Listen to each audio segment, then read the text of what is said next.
Hi guys. मैं doctor Parveen अच्छानी उम्मीद करती हूँ आप सभी अच्छे होंगे। यूट्यूब चैनल पर आपका बहुत बहुत स्वागत है।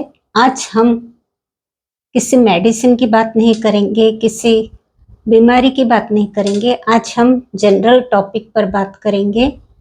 एक मन में विचार आता है कि क्या, जैसे कि एलोपैथिक मेडिसिन के बारे में सभी जानते हैं कि बहुत सी मेडिसिन है, उसके साइड इफेक्ट्स होते हैं। कुछ मेडिसिन लोगों को सूट नहीं करती तो रिएक्शन आ गई, ऐसा कहते हैं। तो क्या होम्योपैथी में भी ऐसा होता है? ये सवाल बहुत से लोगों के मन में आता है।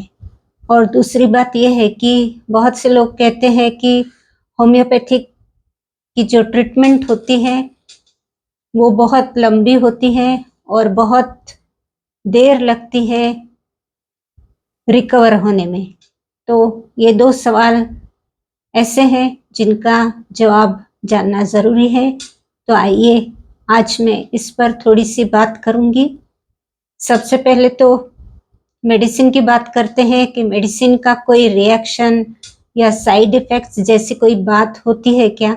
होम्योपैथी में जो डॉक्टर्स होते हैं बहुत ही माइन्यूट ऑब्जर्वेशन करने के बाद में, केस टेकिंग लेने के बाद में मेडिसिन का सिलेक्शन करते हैं। ये सब कुछ होता है क्रॉनिक केसेस में। एक्यूट केसेस में तो मेडिसिन का सिलेक्शन करना बहुत इजी हो जाता है और बहुत जल्दी पेशेंट को रिलीफ भी होता है। लेकिन क्रॉनिक केसेस जो होते हैं उसमें केस टेकिंग होता है और एक कॉन्स्टिट्यूशनल सिंगल मेडिसिन का सिलेक्शन किया जाता है। और उसके अलावा पेशेंट का माइंड सिम्टम्स, उसका पर्सनैलिटी, उसके जो बताए गए सिम्टम्स, ये सारा नोट किया जाता है। और कुछ यदि कोई टेस्ट है तो वो भी करवाई जाती है। उसके बाद में उस पेशेंट के लिए एक सिंगल मेडिसिन का सिलेक्शन किया जाता है और वो मेडिसिन कॉन्स्टिट्यूशनल मेडिसिन कहलाती है। उसमें क्या होता है कि क्रॉनिक केस में मेडिसिन का जो सिलेक्शन होता है वो मेडिसिन डीप एक्टिंग मेडिसिन होती है। मीन्स ऐसा नहीं है कि दो दिन काम कर रही है और फिर उसका कोई असर ही नहीं। जैसे कि एलोपैथी में एंटीबायोटिक्स या पेन किलर्स है या और भी कोई मेडिसिन है, वो मेडिसिन बहुत ही, उसका जो पीरियड होता है, एक्शन पीरियड, वो बहुत ही कम होता है। मीन्स 6 घंटे में उसका असर निकल जाता है। कोई मेडिसिन का 12 घंटे में, कोई मेडिसिन का 24 घंटे में बिल्कुल असर निकल जाता है, तो उसे रिपीट करना होता है। लेकिन होम्योपैथी में जो क्रॉनिक केसेस में हम मेडिसिन का सिलेक्शन करते हैं, जो कि कॉन्स्टिट्यूशनल मेडिसिन कहलाती है, वो डीप एक्टिंग होती है। मीन्स उसका जो एक्शन होता है वो काफ़ी दिनों तक वो मेडिसिन हमारे बॉडी में काम करते रहती है। तो इसके कारण वो बहुत ही डीपली जाकर काम करती है, क्योंकि बीमारी को जड़ से ख़त्म करती है और उसके लिए उसको समय लगता है। तो ये ऐसी बात नहीं है कि होम्योपैथी का ट्रीटमेंट जो है वो जल्दी असर नहीं करती मेडिसिन या फिर उसका फ़ायदा नहीं होता, ऐसी कोई बात नहीं है। एक्यूट केसेस में और जो इमरजेंसी केसेस में होम्योपैथिक मेडिसिन 30 पावर में भी यदि ली जाती है तो बहुत जल्दी उसका असर होता है। लेकिन क्रॉनिक केसेस में ही मेडिसिन सिलेक्शन यदि ठीक से है तो वो काम भी करती है और बीमारी को जड़ से ख़त्म भी करती है। दूसरी बात ये है कि मेडिसिन जब लेते हैं तो क्या मेडिसिन का कुछ रिएक्शन या कोई साइड इफ़ेक्ट्स जैसा कुछ होता है क्या? तो होम्योपैथी में भी ऐसा हो सकता है। वो सारा सब कुछ डॉक्टर्स पे और पेशेंट पे डिपेंड करता है।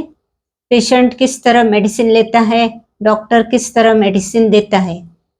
तो डॉक्टर ने जो मेडिसिन पेशेंट को दी है वो मेडिसिन बिल्कुल सही है, उसका पोटेंसी बिल्कुल सही है, तो मेडिसिन वर्क करती है। यदि डॉक्टर की तरफ से मेडिसिन कुछ गलत देने में आती है तो उसका कुछ साइड इफेक्ट या कोई रिएक्शन हो सकता है। स्पेशली हाई पावर या हाई डोजेस जब देते हैं तो वो डोज को रिपीट नहीं करते। ये सभी को जानना ज़रूरी है कि डोज रिपीट नहीं किया जाता। यदि बार बार रिपीट किया गया तो उसके कुछ सिम्टम्स उभर के आते हैं। मीन्स वो बीमारी बढ़ी हुई दिखती है, उसके सिम्टम्स बढ़े हुए दिखते हैं। इसलिए डॉक्टर को भी ये ध्यान में रखना होता है कि जब हाई पावर दे रहे हैं तो उसका जो डोज है उसको रिपीट न करते हुए ट्रीटमेंट किया जाए। तो इस तरह से यदि मेडिसिन गलत होती है या फिर पोटेंसी गलत होती है या फिर पोटेंसी हाई पावर की है और हाई पोटेंसी की मेडिसिन बार बार रिपीट की जा रही है तो उसमें कुछ न कुछ रिएक्शन जैसी प्रॉब्लम, साइड इफ़ेक्ट्स, इस तरह का कोई भी प्रॉब्लम आ सकती है।